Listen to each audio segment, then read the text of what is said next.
Good evening and welcome to the Public Service Committee meeting for Tuesday, July the 8th, 2025. Time is 5:30 p.m. First item on our agenda is the approval of our minutes from our June the 10th meeting. Were there any changes or comments on those? I'll make a motion to approve the minutes. Second. Any further comment? All in favor? Aye. Aye. Opposed, same sign. Minutes, Public Service Committee meeting from June 10th have been approved. Next item on the agenda is public participation. Seeing none, we'll move on to water and the water project updates. Okay, I'll just start with that. You see a couple legislation requests here. That's good news. We're moving forward on projects and making progress. So the first one you see here is what's actually it's a typo, is the bulk water fill station. That's the water trucks can come up to a facility, get water to fill the truck, and then drive off. And that's going to be located here at the wastewater treatment plant at the tail end of Airport Road. That we have a final bid document's going to be ready in a couple weeks, so we'll be ready to go to bid for those. So there's a typo on this. The not to exceed amount we're actually proposing for $435,000, and that covers the site work and some water main work in that same area. If I think I mentioned last time that there's also a water main project in that same vicinity. And so we're going to do that little bit of water main as well. So that's part of that dollar amount. And then in addition to this, there will be some additional funds for the direct purchase of the actual device. So that's in addition to this. So that's just the way the process works. So now, is this facility only usable April to November, or is it year-round? Should be available year-round. Yep. We don't because of the temperatures. That's right. We don't see a ton of usage currently year-round, and I would expect that would continue, but it is feasible that it could be used all 12 months. Okay. And rough time frame on that project was? We're hoping to go to bid within in July, and then you'd see work starting in maybe end of August or something like that, beginning of September. Okay. Something to that effect. We're under an order from EPA to get this thing done, so we're trying to march fairly quickly through the process. But we do think 2 readings would be enough. Okay. We started to make a note here about the readings. Right. I appreciate that. To help with that, so that should be enough to get us on the right track. Any other questions on that legislation? Okay. I would throw this out for the committee's consideration. However, I know the council's desire to do as many readings as possible. Because this influences bidding requirements and getting to a construction phase as quickly as possible, I'd ask the committee's consideration of reading it and passing it at the same time on first reading. However, as Mr. Davis said, that wouldn't be the end of the world. I'd just ask your consideration. I would do that on any project where we had bidding requirements and then moving to a construction phase sooner rather than later, especially given that we are in the 6th month of the year in Northeast Ohio at this point in time. Okay. I do kind of agree with you. We have talked about this since last year, so I mean, it's not something new that just came on the board. So that is correct, Mr. Copley, and thank you for saying that. I apologize for cutting you off there. I also, what's in the forefront of my mind in this particular project is the fact that we've had an EPA mandate to do this, and we have kicked the can a couple of times previous to my involvement, and I'd like to show progress this year in the form of construction underway and get as far as we can before the snow flies, if you will. I'll be more than happy to make a motion for an ordinance authorizing the Director of Public Service to advertise for and receive bids for and to enter into a contract for the bulk water fill station project and declaring an emergency with a suspend and call recommendation not to exceed $435,000. Okay. I'll second that. All right. Any other deeds on that? All right. All in favor? Aye. Aye. Opposed, same sign. Okay, we'll move that forward then with the recommendation to suspend and call. Okay, thank you. For your consideration. Okay, and then the second one is just a brief description. This is another EPA mandate to identify all the lead service lines, and so this is going to be more or less getting a contractor to come out here and just dig holes where these are located, identify which ones are lead containing, and then a future project will be to go through and figure out how to replace those. This is just to identify the material. And for background, there has been quite a bit of work to try to figure those materials out through other means, through doing in-house inspections on some of the internal plumbing, where the property owners will allow us in and things like that. So there's been as many efforts as we can make to do it the easy way, and this is kind of the more or less the hard way to finish as much as we can. So, Mr. Davis, for the committee's knowledge, can you talk a little bit more about the work that we've done to identify potential locations where this particular contract would go out and look at areas? You made reference to it, but maybe a little bit more. There has been a tremendous amount of research done. For example, the local regulations restricted lead-containing pipes from being constructed past, I think it's 1972, there's some deadline. And so we've then figured out which service lines were built by a certain date. So these are a very specific list of projects. We couldn't find them physically in the buildings for whatever reason. We know the date is specific to that when we have other, and then EPA does require a physical verification where we aren't for sure. So that's where these come from. So a lot of GIS work. Kudos to our GIS technician and to our water operations staff who've done a lot of work ahead of schedule to make this. There's 1,800 locations to identify out of a lot more that they were whittled down to this project. Something I would add, so remember why we are doing this. Yes, there's an EPA mandate, but there's a health and safety reason to do it the right way. So we've worked hard using the records that we have available to us to identify 1,800 some odd locations where we think folks have to go out and do some verification for that. This contract, if acceptable and passed by council, this ordinance will allow us to contract for those particular services.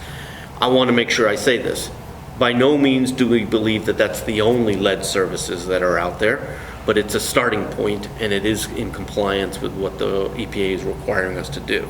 I think we'll find some that are lead service, some that are not, and then we'll learn about other areas where there's probably lead service and some of those things. But it's our best case scenario to move forward in a compliance factor at this point in time. Now, who's going to be responsible for repair of the areas? Is that going to be to the property owner? Because I assume it's going to be in the double strips where the work's going to take place. There's actually, so there's both sides. So it's the project has some public side, which is essentially there's a curb stop that establishes what the city maintenance side is and what the private property owner means. So many of the cases we're doing both sides. So EPA requires us to know both what the public, and then if it's a public one, public funds. If it's a private one, it's coordinating with the private property owner. So are we going to work at notifying these residents, these 1,800 residents, that they may incur cost as this program moves forward? Because I've had two residents from the Highland area talk to me about this. And I asked Mr. Testa, what was it, 2 months ago, to provide additional information to me, which you did, and I forwarded to the residents. But it doesn't talk about cost, who's responsible. I mean, I just think we should, do some type of notification to these 1,800 people. You may have one of these, and it may cost you money. Yeah, we will certainly be notifying the folks of this particular project, but certainly a lot of them won't have lead-containing material, and the project will be done. And so, for those who are found to have lead-containing materials, yeah, certainly there'll be a robust outreach project to make sure that everyone has every opportunity to do whatever option they may choose to get that fixed.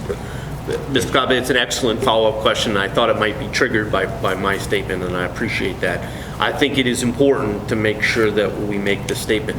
there is some line of demarcation that becomes the responsibility of the city versus the responsibility of the property owner. I think it's very similar in analysis to our downtown infrastructure project, where there is going to be private costs associated with the upgrades of the public utilities, but again, there has to be some line of demarcation to do that. I think we've talked about, and other communities during their lead services program have looked at and examined what can we offer to private citizens for the work they need on their side of the house. Do we negotiate a quantities contract with someone, or do we provide 3 names of interested contractors that understand the project and understand what have to go forward for private services? I think we're still working through some of the analysis on how or should we be involved in those processes, but those are some of the things that other entities have done. Are you aware of any possible grants that could be utilized for the homeowners? I mean, low income, moderate income, like we talked in stormwater about the CHIP grants and stuff like that there. Other than those kind of fix-it type funding that are already available to homeowners in a certain classification, if you will, I am not aware of any grants for lead service work. I don't know, Mr. Davis. I'm not, I mean, I would expect, and we'll look into more into this as we get closer, but I would expect as these EPA deadlines hit, maybe they'll come out with some funding opportunities that aren't available today as well. So we'll just certainly be watching that as we get closer to the deadlines they've provided, Correct. as everyone in Ohio has to try to meet them. Now, how many years away is the actual drop dead date? Wasn't it Time frame, yeah. I think it's 27. 2035, wasn't it? I'm sorry? 2035 for completion or something from the information Mr. Testa sent.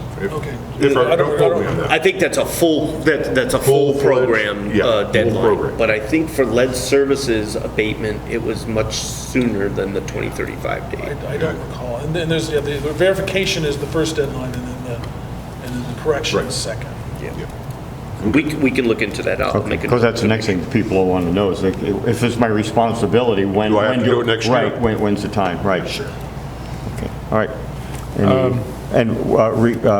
Go ahead, did you have... I assume this is citywide, these 1,800. It's not a Yes. specific section of the city. Also, I'm sorry, I forgot what I was going to ask. I passed on, so that's all right. In response, Mr. Parrish, while it is citywide, we obviously know that there are newer areas of developments that probably would not have included lead service at that time. So there are large swaths of areas of the city that it would be very unusual to find lead service in those particular areas. But then there are large swaths of the area that are pre-1972 development or were township developments and then came into the city, where this spread of the 1,800 takes in all wards, all considerations. Thank you. There's a recommendation on here for 2 readings. What are your thoughts on that, currently with trying to get moving on this, or? I mean, we would never object to to an immediate approval. That we don't want to ask ask too many times. Certainly, the sooner we can get through that, the sooner we get to bid and get this started. Bid documents are being created right now, so this would be another good one that would be, if we can do it immediate, there's no harm in that. Okay. This one has a little bit more process orientation in my mind's eye. So while, again, I would agree with Mr. Davis' statements, I understand the cause for concern when the administration consistently asks you to suspend the 3-reading rule. Well, there's Well, I a have citizen cause dollars for aspect with this, That's too. my cause for It is. concern. It's going to cost residents money. Give them a chance. We have to do it. Yep. But Give them a chance to at least weigh in. It and ask does questions. provide timing and more time as we move through the process. And you need some time to figure out We do. how you're going to go about that, to fixing of the thing. Yes, the do. residence costs. So 2 readings is ideal for it, All or right. 3. You're 3, yeah.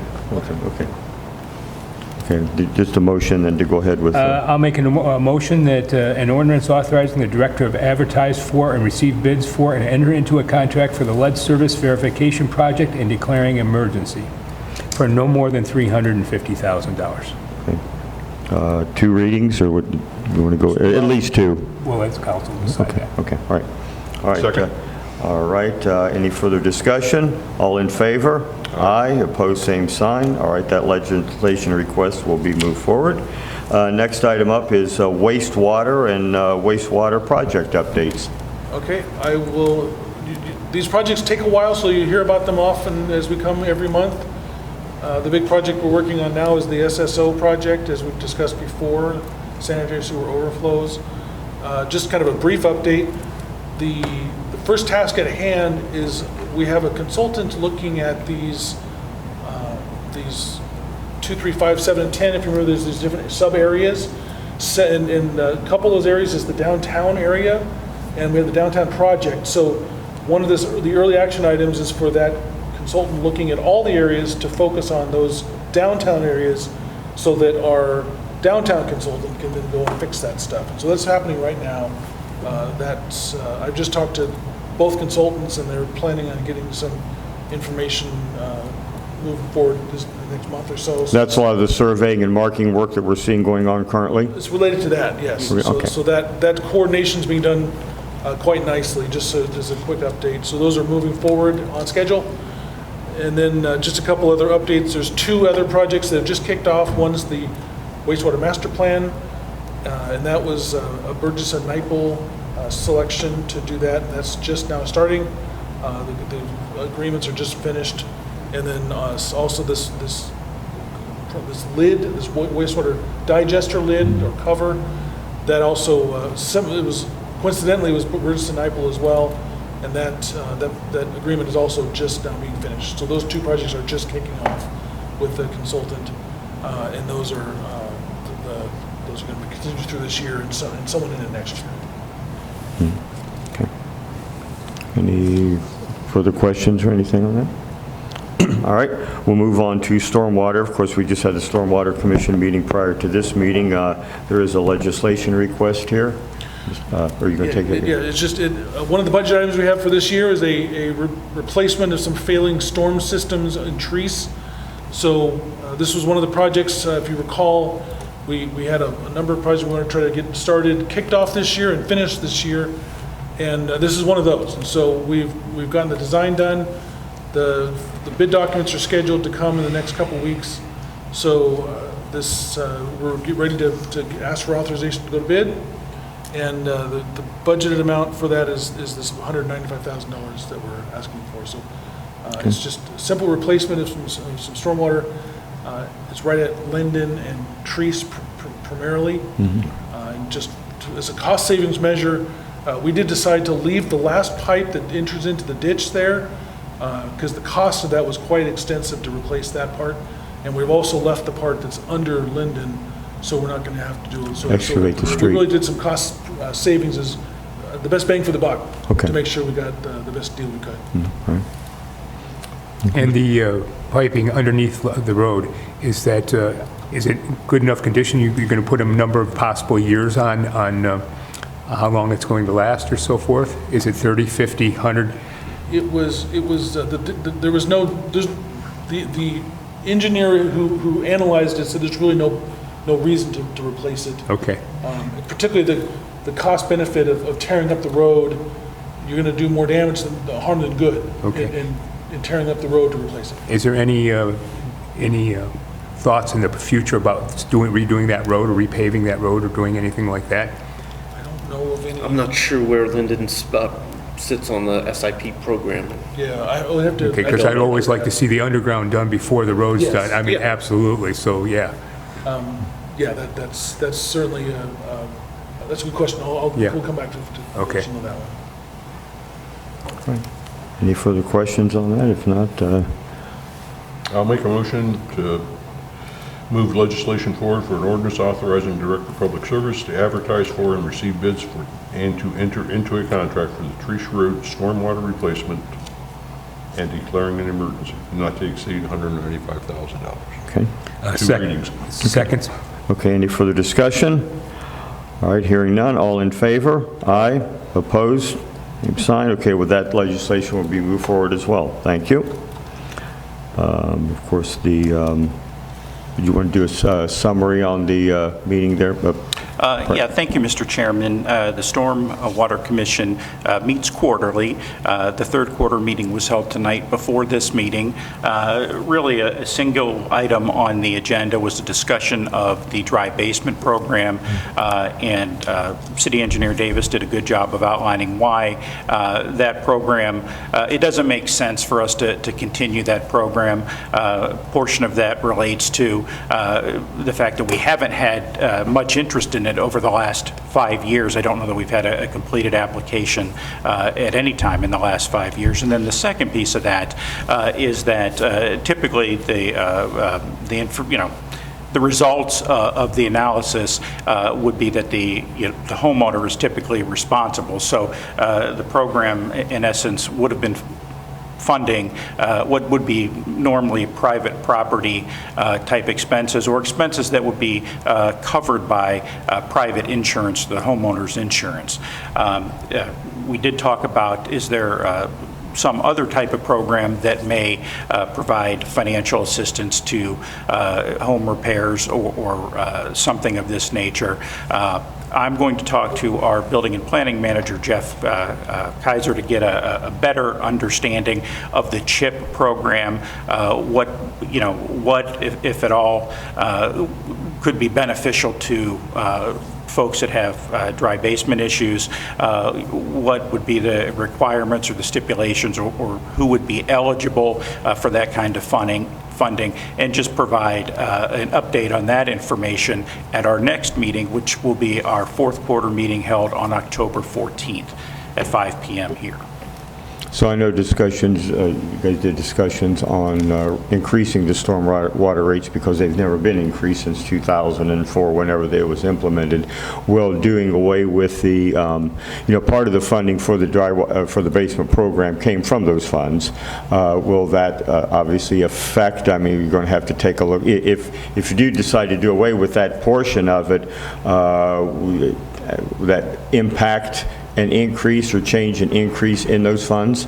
It most likely would not. The stormwater analysis that we'll conduct as part of the appropriations budget will be looking at various capital projects and operating costs related to the stormwater funds. Out of the stormwater fund, only $15,000 was budgeted specifically for the dry basement program. Okay. So relative to the totality of expenses, that's such a minor amount that its impact would be negligible. Okay. Plus, we've got a lot of stormwater needs the next 20 years. Yeah.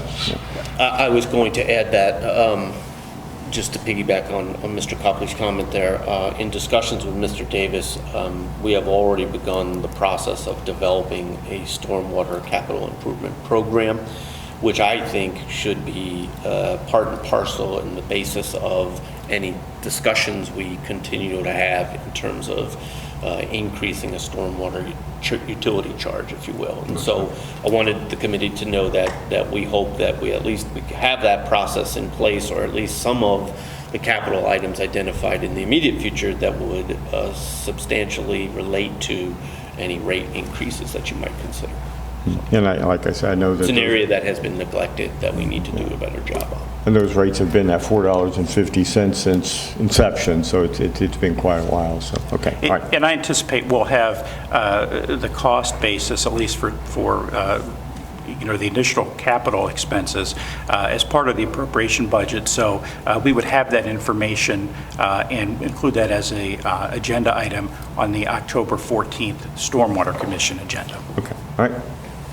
Okay, so and obviously the next item here is the meeting date of October the 14th. Okay. Next update here is the EV charging station under electric. Yes, thank you, Mr. Chairman. Let me pull up my notes here.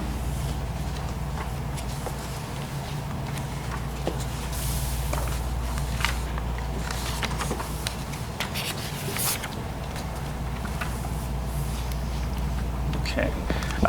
So a couple of items.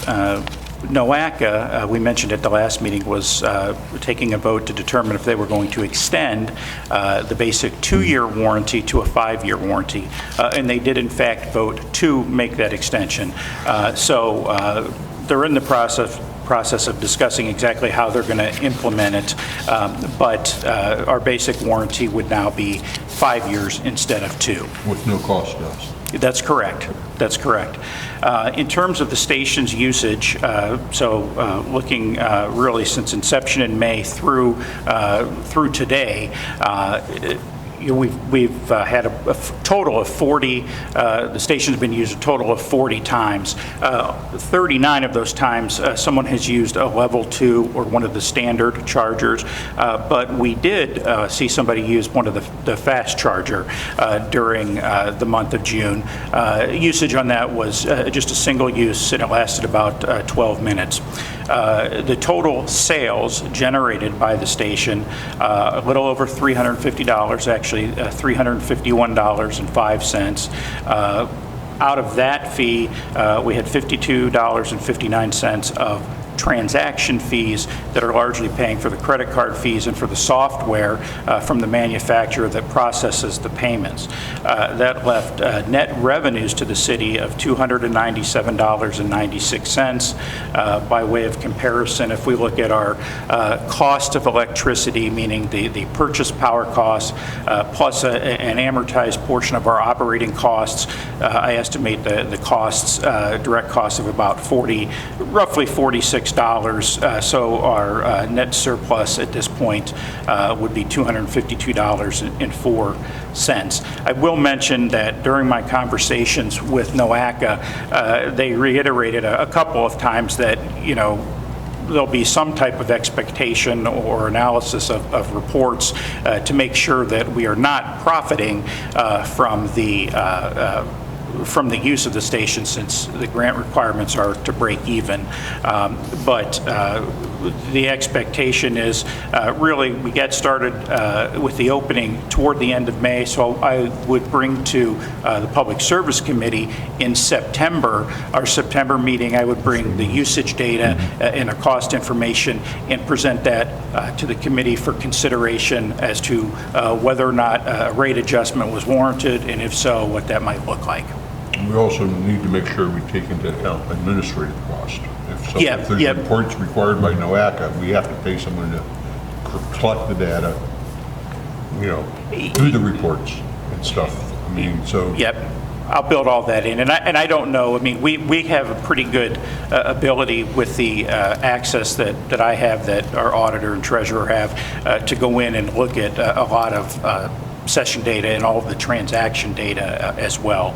And I do believe that we've already received our first payment. They pay on it looks like on a quarterly basis, but I know the auditor sent something out about how they're going to book that. So far, so good. The average cost of a session would be about $8.78. On average, someone is hooked up to the charger for about 100 minutes per session, so roughly, about 1.7 hours would be the average session length that somebody's plugged in.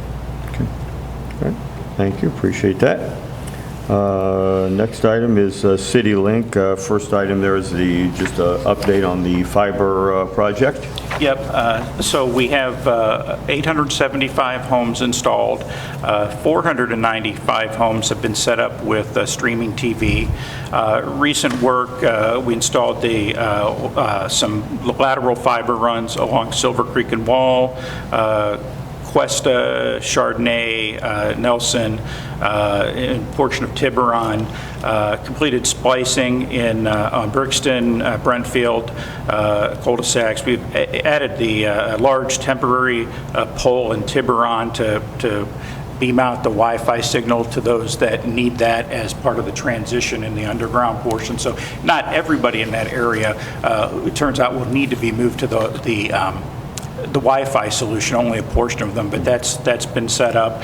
Over the next couple weeks, we'll see lateral work on Broad, Fairlawn, Oak, around Overlook School, and cable placement from High to State, serving Cherry Hill Drive and Harmony. Splicing, testing will be performed at Reimer, from Ridge to Sharon Center, and on Good, Orchard, Valley View, Longview, West, and Browse. We'll see installations in Tiburon, wrapping up some of the stuff in Blooming Acres, High First, Grandview, Berge, Simcox. And then we've got the wireless setup, as I mentioned, spread out to cover everybody in Tiburon, either with the wireless or an additional solution. And part of the, what we found is our guys have been pretty creative, and instead of having to, take out the old wire and put in a new wire, we may be able just to, in some areas, to push through the new wire so they remain hooked up until, just the switch over with the new wire. That's basically it. All right, very good. To answer constituents' questions, Ward 4, when do you expect that to be started and completed? Yeah. Mr. Parrish, I'll have to Okay. talk to our guys and see what Okay. what that looks like. We have updated the map, but my understanding is there's another update that they're wrapping up that will recolor areas in the city based on current status. So let me find that out and report it to And the I'm sure committee. the other councilmen would like that too, for each ward. absolutely. For each ward. Absolutely. All right. If no further questions, we'll move on to the cable rate increase proposals. I know we talked about this last time about switching up, and we looked at the non-resident rates as opposed to the resident rates, and you have an update on that for us, Mr. Testa. So last month at our committee meeting, presented a proposal for increasing cable rates. We basically have the same rate for both residents and non-residents. Now that rate varies by service tier and product, but it is the same rate for residents and non-residents. Committee members asked that I present an alternative rate proposal that would show what it would look like if we had a two-tier rate. So we increased the rates on existing customers by X, and then, if you're a non-resident, it was X plus some amount. The proposal numbers that I've included for comparison assume that basically for every dollar of increase to a resident, $1.25 more of an increase would be tacked on to the non-resident rates. Now, I've talked to our telecommunications manager, and we've looked at the numbers, and, my recommendation and our recommendation would be that we maintain a single rate for residents and non-residents. And my understanding was there was a time historically where we had two different rates. According to our telecom guys, at one point there was some type of rule with the cable network that, you could only have no more than, a certain percentage of people that weren't residents on your network. So in other words, having separate rates, a higher rate for non-residents, amongst other things, also maybe dissuaded some people outside the city from having the service, therefore, helping to maintain the ratios that you needed. Those rates don't apply any longer with streaming products, but more specifically on the rate increases, the goal of the rate increases is basically to reduce the loss per subscriber that we're experiencing now. So it's not to make a profit on that or even to cover our costs all the way. And the reason that the price points were selected is because we need to reduce our losses, certainly for content costs, but we don't want to increase prices to the point that we could lose customers over that, especially, as we're moving people to streaming packages. We don't want to lose a customer that's on cable that, would be happy moving over to streaming because it's just easier if they're your customer to move them to streaming instead of trying to win them back. approximately 6.5% of our subscribers. We've got roughly about 2,400 subscribers, so in very round terms, about 150 subscribers would be non-residents. And if you look at the difference in rates, it's probably on average about a $4 per month difference with the higher rates for non-residents. So in other words, 150 residents would generate, say an extra $4 for each one of those, so about $600 per month in additional revenues, ballpark. Well, for every customer that we lose, we're probably losing we would lose close to $1,000 a year in gross revenues. So my recommendation or the consideration that I would ask council to weigh is, the reward or benefit from increasing by an additional margin the rates on non-residents in comparison to the potential risk of losing some of those customers and then, making it much harder to get them back if we could get them back. And with this being an enterprise fund, It of course, there's more benefit to obviously keeping the customers, no tax dollars or anything like that go into support that. It supports itself, which is It is, part of it. and there, to put it in some perspective, so the enterprise fund, meaning it's being paid for by user fees or not receiving a general fund subsidy.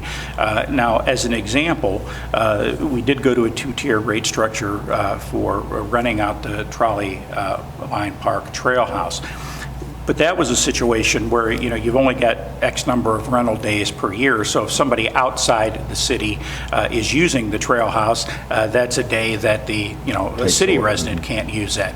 Not quite the same here because, folks outside the city, if they're, signed up as subscribers, it doesn't limit or take away from the ability for residents now to have those services. So it's not a kind of a sum game of zero. More people can have it outside the city without impacting folks here.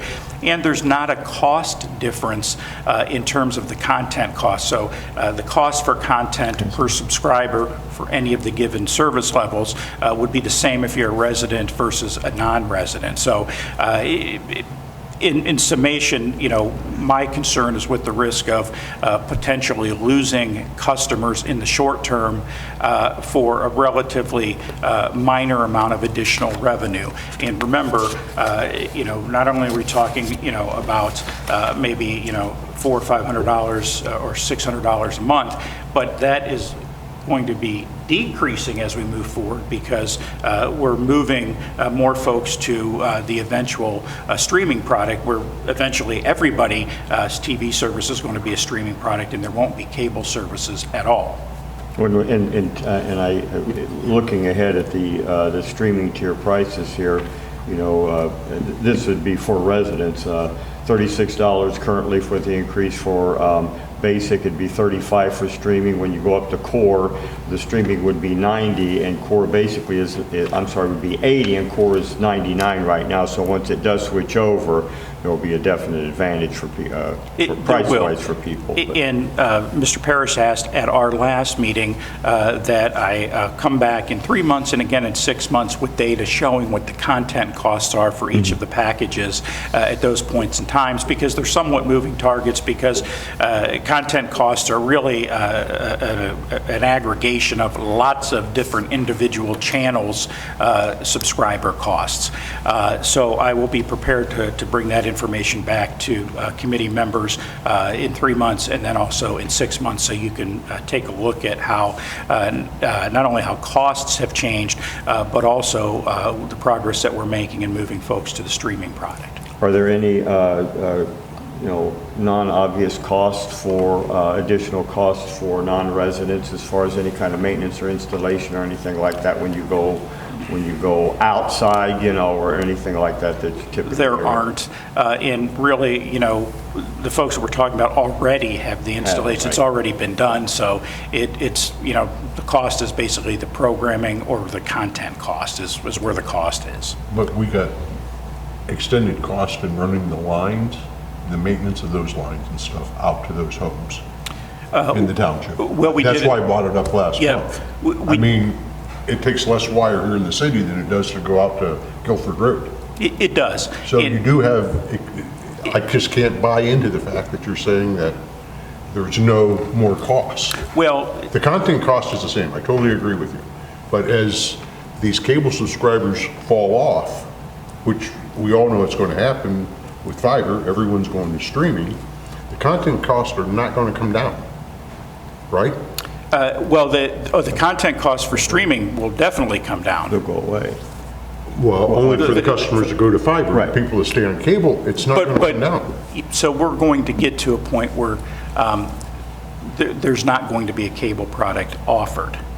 So it's going to be, we're transitioning folks month by month towards a streaming product, but at some point here, there's not going to be a cable product left. So the additional lines and cable lines and those things, from an accounting perspective, those would be considered sunk costs. Right. And it would not be, there would not be a continued Maintenance and all that. Yeah, I understand all that, but we still have additional costs to run that stuff out to those people in the township.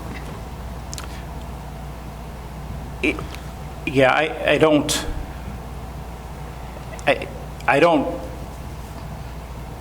that doesn't, I don't think those, I think those are sunk costs, meaning those but they're costs still have been costs. paid for, but they are, but I don't know, I wouldn't look at those from an accounting perspective as being a factor in the pricing now. Okay. I guess is what I would. So what you're saying is we're not subsidizing that part of the cost where we are the content? I mean, because there is some subsidization. And if you're in the township, there's no difference in that fixed cost? Is that what we're getting to? Yeah, I'm saying that is the cost of maintaining the existing cable plant is relatively small for 6% of the subscriber base, because what you're really talking about, if somebody has an issue with their current installation or hookup, yes, we would drive a little bit further to address that, but there's not really anything in terms of installation or running additional lines, and it really would not be a case that if somebody were having a problem, we'd have to run a new line, from downtown Wadsworth all the way out there. It's more likely to be a localized equipment malfunction or something of that nature.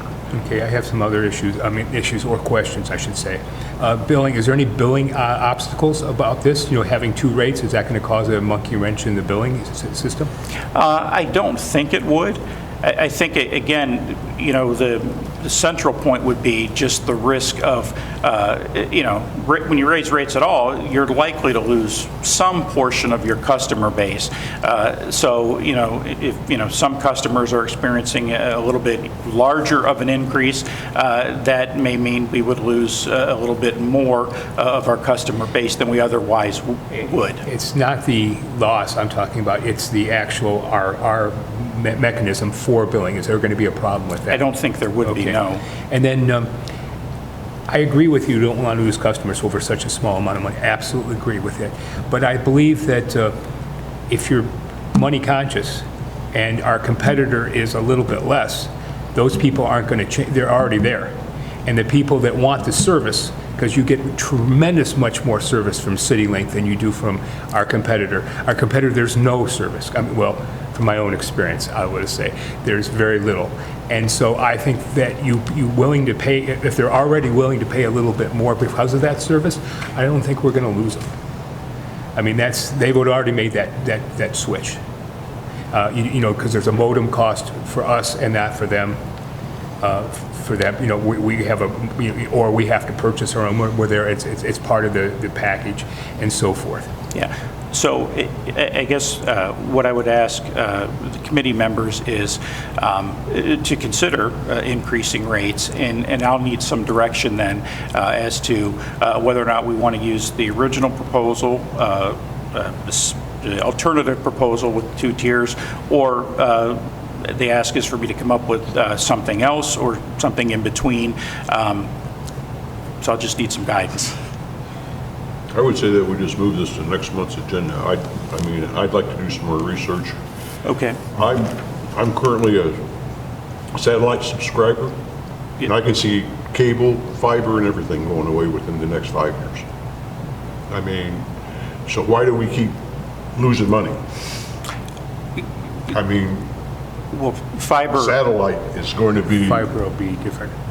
I don't think so. For internet, it's going to make a big difference. I think if you have satellite internet, wouldn't believe you're the down, speed. your speed, because I've had it before and it was terrible.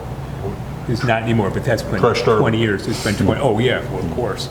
I mean, Yeah. it is And it's- light years. It's light years ahead. Yes, and the cost is, And the cost is minimal compared to these, I mean, for $120 a month compared to Right. $99 a month, right, I mean, yeah. it's That's what it unbeatable. is. That's what the difference is, yes. I was just going to say 120. It's unbeatable. Okay, But I've had it for almost a year now, and it is Good. fantastic. because I had like DirecTVs, never mind, I shouldn't say. well, what you're talking about specifically is the Wi-Fi from a satellite. Right, Yeah, yeah. Starlink. As the, yeah. Starlink. Oh, So this- you don't need any cables, you don't need anything. I mean, you got a box set in your house, fills your house just like our fiber's gonna do. Okay, but there is no. That's, we've spent a lot of time on cable issues here. I'm just throwing it out there. I can just see that as a future. That's a possibility. I can see that as a future. Because they get more subscribers, the price is gonna come down, and there's no way we can compete with that. I mean, there's crews, there's no wires. There's no digging up trenches or anything like that. No, I understand what you're saying. It all comes from the sky. That's my concern. That's why I'm asking this stuff.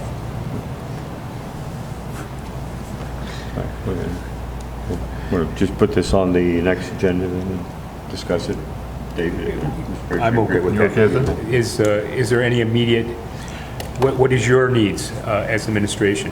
Well, our original plan was to present it in June with the hopeful adoption or effective date starting in August. From looking at the subscriber base now, it generates about an additional $30,000 a month in gross revenues.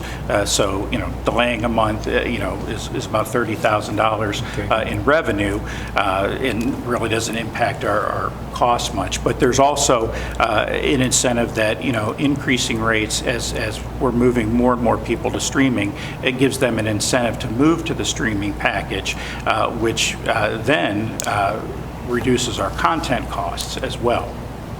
And then eventually, in no more than 3 years, all of these rate increases, whatever we decide, are going to be gone because everybody will have to be on streaming at that point. Yeah, so the short answer is each month that we wait, we're foregoing revenue, or we're not cutting into the costs the way we need to, and we're maybe not incentivizing folks to move to the streaming product with lower content costs as quickly as they otherwise would if the price had gone up on it. Is there any other issues because that would just change my mind a little bit about wanting to extend it, that $30,000, and then of course we're already receiving less revenue than we need to cover the cost.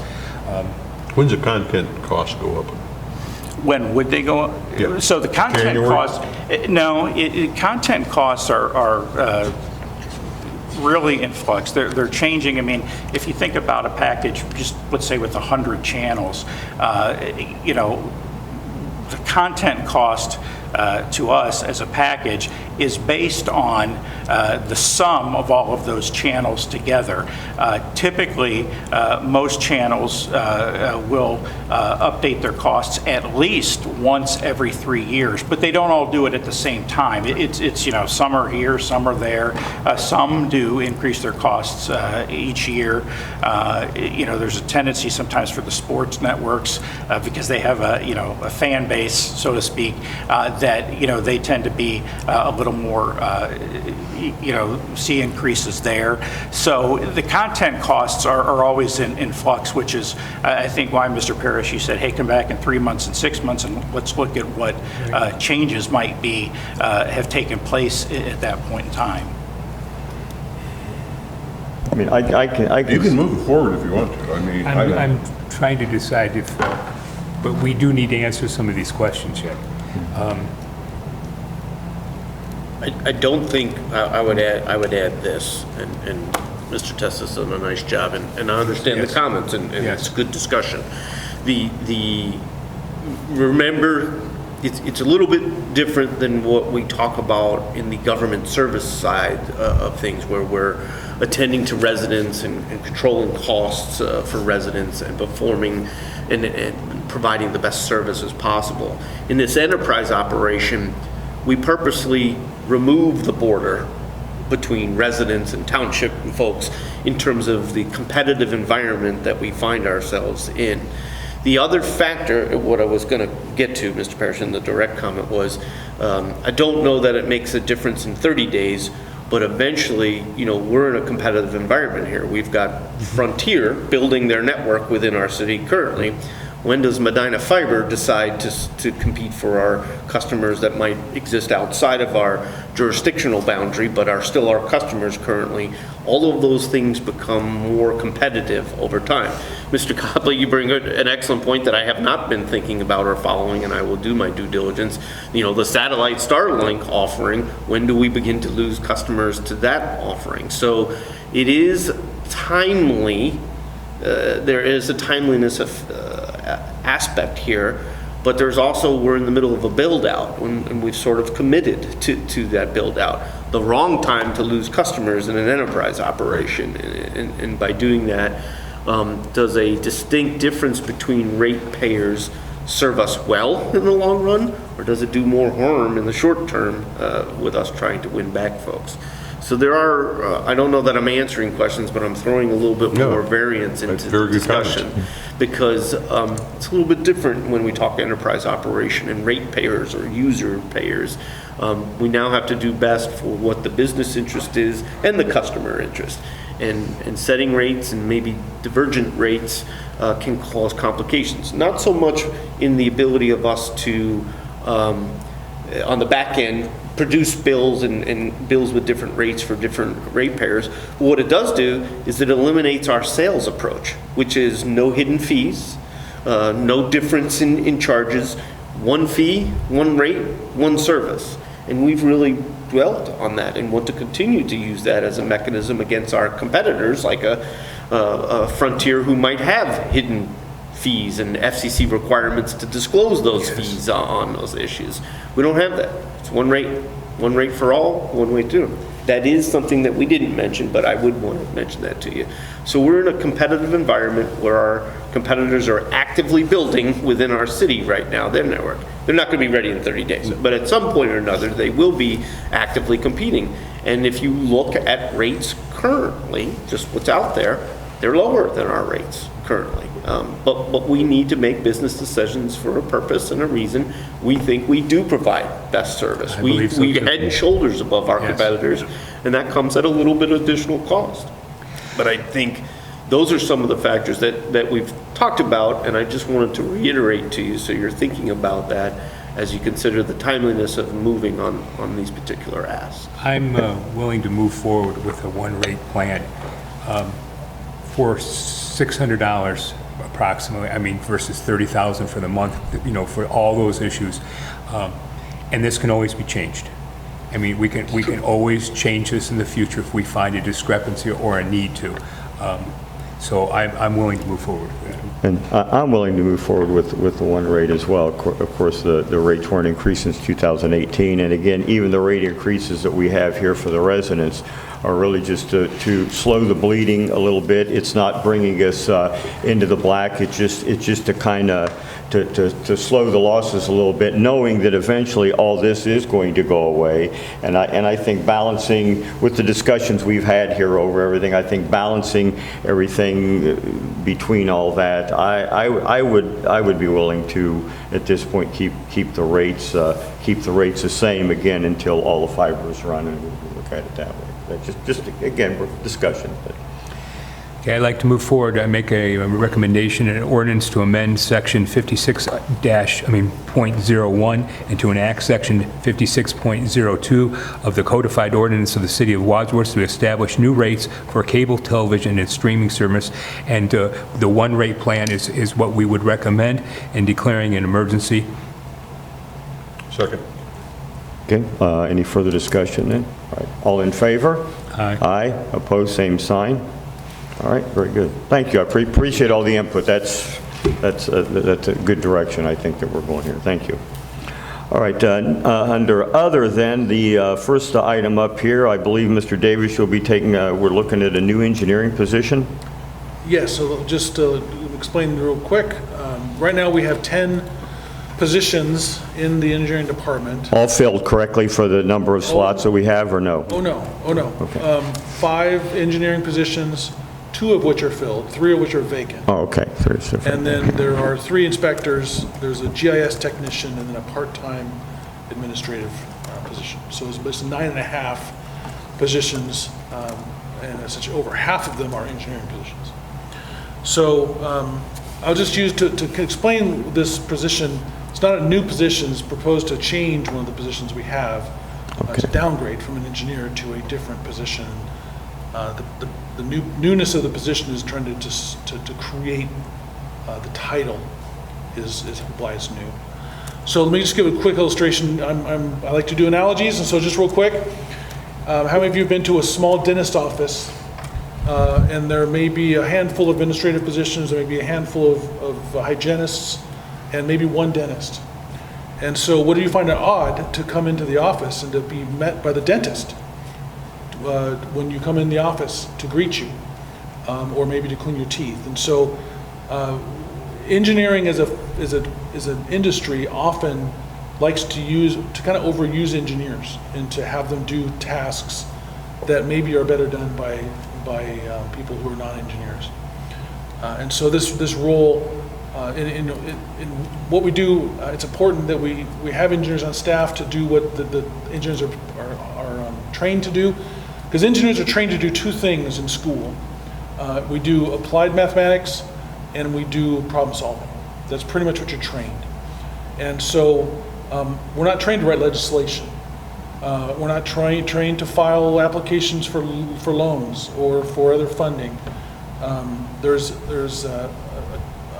all sorts of administrative things that are done as part of an overall project that are very important.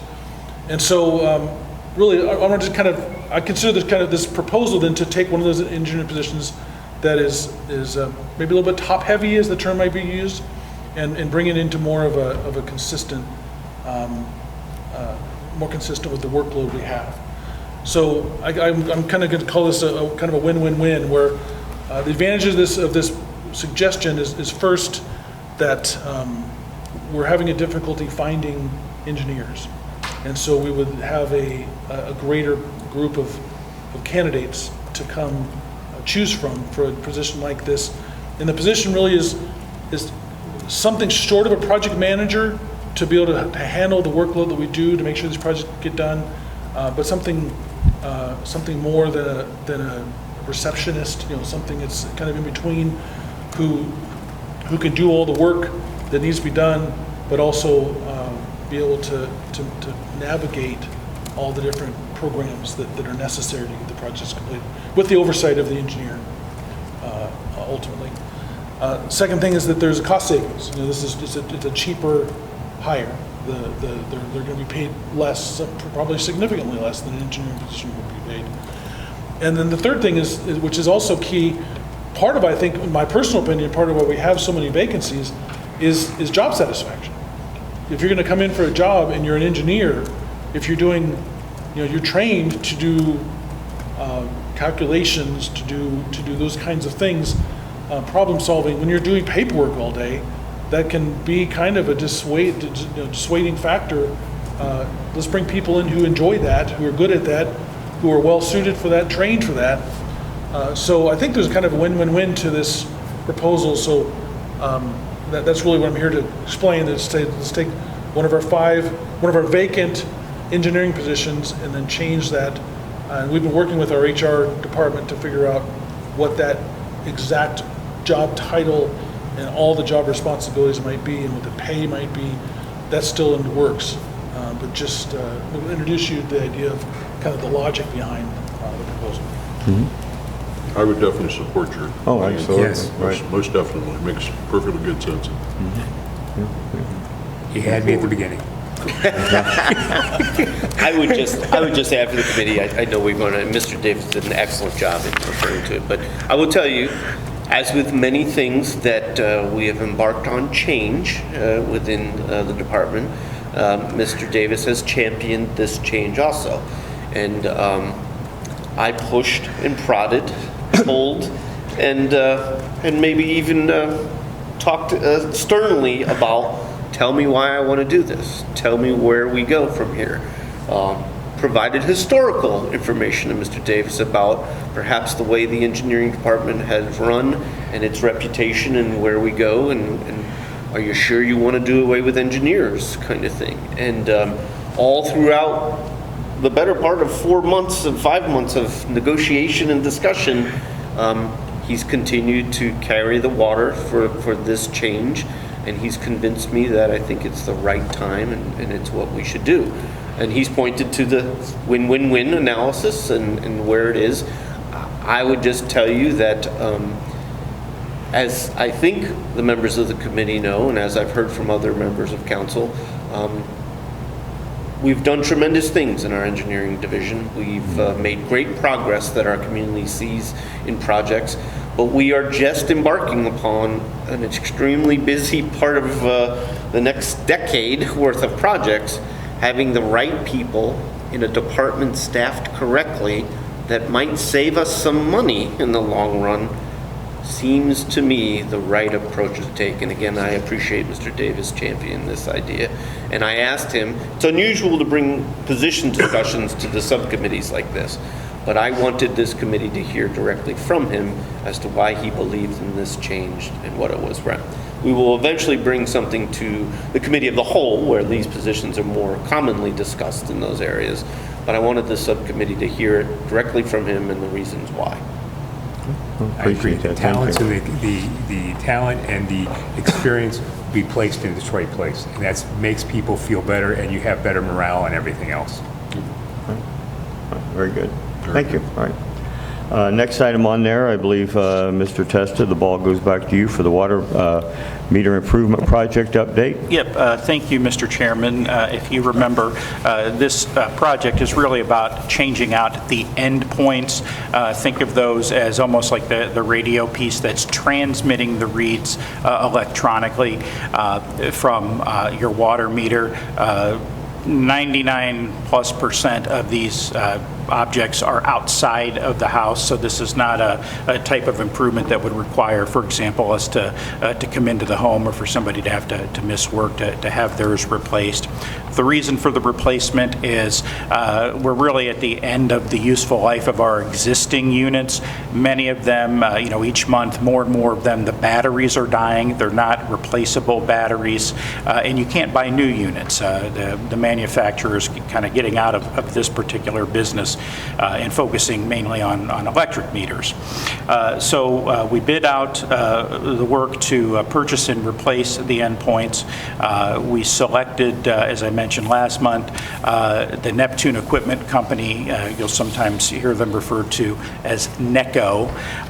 And we've already held our pre-construction kickoff meeting, and we've physically received the majority of the endpoints. They're in the city, and the company expects to begin the change-out process, focusing on the areas where the batteries have already died, and we've had to estimate reads. They should be starting that change-out mid-month, so in the middle of July. So things are moving pretty quickly, and thus far I'm pretty impressed with these guys. They, this is what they do, and they got a plan, and we're moving forward.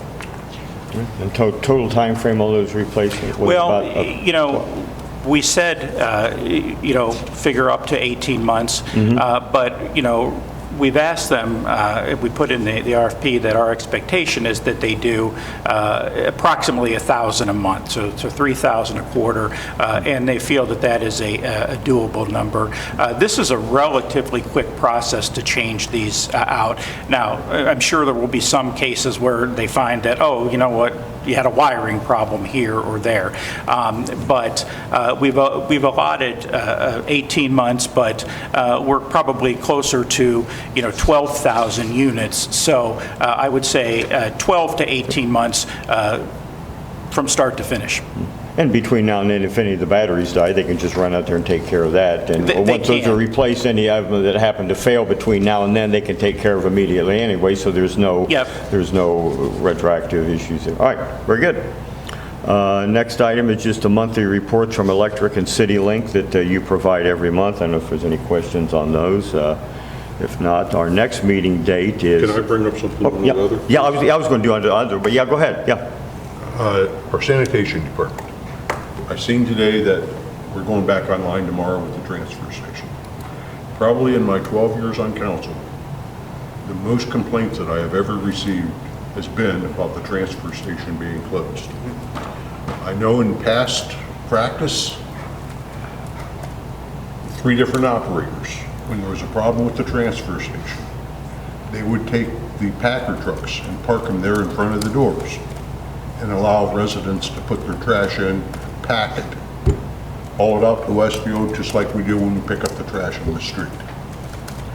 Is there a contingency plan if this ever happens again? I mean, I've talked with you about, 3 weeks ago, Matt, you thought Yes. it was going to be done by the end of the week. Right. It didn't happen. And, I mean, there's parts issue. It's old and stuff. I get it. But, I mean, this is dear to many residents. And it's a service. I mean, it's just like cable TV. It's just like electric. We need to provide this service. And if we got the trucks sitting there when they come back in from their runs at 6, 7 o'clock in the morning, why can't we park a couple trucks there? I think that's an excellent idea and probably something we should have contemplated during this outage, if you will. I did not have that discussion with our superintendent out there. I will have that discussion, would do that. Not exactly sure why we wouldn't have done that if it was an opportunity to do that. It's been done in the past. Right, and why, if that is the case, which I'm sure it is, why didn't we do that again? I don't have an answer for the committee now, No, so I'm a little bit embarrassed by that if we What fail I'm to do asking for is something. a plan for the, Yeah. because we know it's going to happen again. Definitely. I mean, it's old equipment. It's going to happen again. Definitely, we could do it, and I would echo your commentary. Heard a lot from our citizenry during this outage, and understand the importance of the transfer station to our community. very important service. It raises an issue for me as to how other communities who don't have transfer stations really do that, but But they're not that's used to not it. that's not for The my residents aren't used to concern, it. right? Right. Our folks are. The amount of usage and need of that was eye-opening, and we need to have a contingency plan in case this happens. It will happen. Anything with mechanical parts, moving parts, electronics breaks over time. So And, the trucks are sitting there. Why can't we just, park them there? And, I mean, I'm sure the building's occupied. You didn't lay everyone off the whole time. we did not. We did not. So they're still being paid. They can continue stand to out there and collect operate trash those throughout levers. this fire. Yep. It's just a thought that I wanted to throw out. Yeah, we can look into that. Thank you for raising that. I want to compliment Mr. Copley for that recommendation. I received a lot of contacts too. My 12 years on council, this has probably been the biggest thing to people in this community. I mean, was no transfer station, having to drive to Westfield. It was pretty painful for our community, and it was unfortunate that we went through that. It seemed as our contractor got deeper and deeper in, they found more and more. And then what happened most recently is we had it replaced, and the new equipment went in there, and the new equipment didn't function. So we had to replace the new equipment, kind of thing. So not at our cost, but that was something that happens. In the end of the day, I think I need to educate myself a little bit on what our alternatives are in the event of that particular situation. Do we have a maintenance plan for it? So that this, I mean, I can't remember it going down for this long of a period in all the years that I worked for the city. No. It would go down for a day or two. Yeah, I think what we came to a realization was the material, or with the particular devices were in excess of almost 20 years of usage. And that is the end of life for those items. We have done a nice job of working within our means to fix things along the way, but we probably avoided the larger investment period of time, and I think that avoidance caught up with us in this particular time and extended what should have been a relatively quick, I won't say quick, let's say a 1 week downtime. It extended it much longer because we had to go further and further along. We replaced one item, realized, hey, that's not going to work with the old item it's chain attached effect. to. That's exactly. It's a chain effect. That's an excellent way of describing what we ran into during this repair process most currently. Saying that, the hope is that we've replaced everything we can, but we still probably need to put a maintenance agreement in place, or maintenance plan in place, I should say, Yeah. to make sure we do that. Again, there will be further breakdowns. There will be, it's the nature of some of the equipment and the heavy usage and the abuse that it receives, but I think we're in much better shape than we have been for a period of time. Good. But contingency plan, hear you loud and clear. What can we do with the existing vehicles and trucks if we ever had a breakdown? And then a more defined maintenance program for the devices and equipment that we just replaced. Some of it, quite a bit, a lot of it was electronics, so there's not much you do there, but there's other items Yeah, that we there's can take a RAMs look and at. stuff that Yep, need to yep, definitely.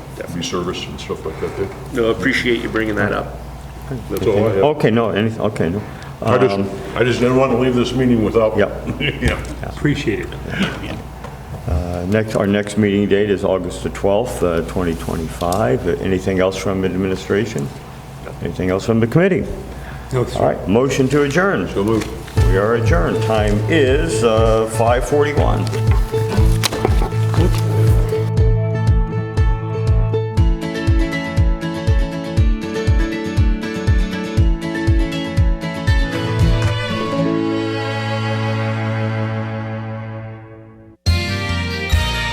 You are watching WCTV, Wadsworth Community Television.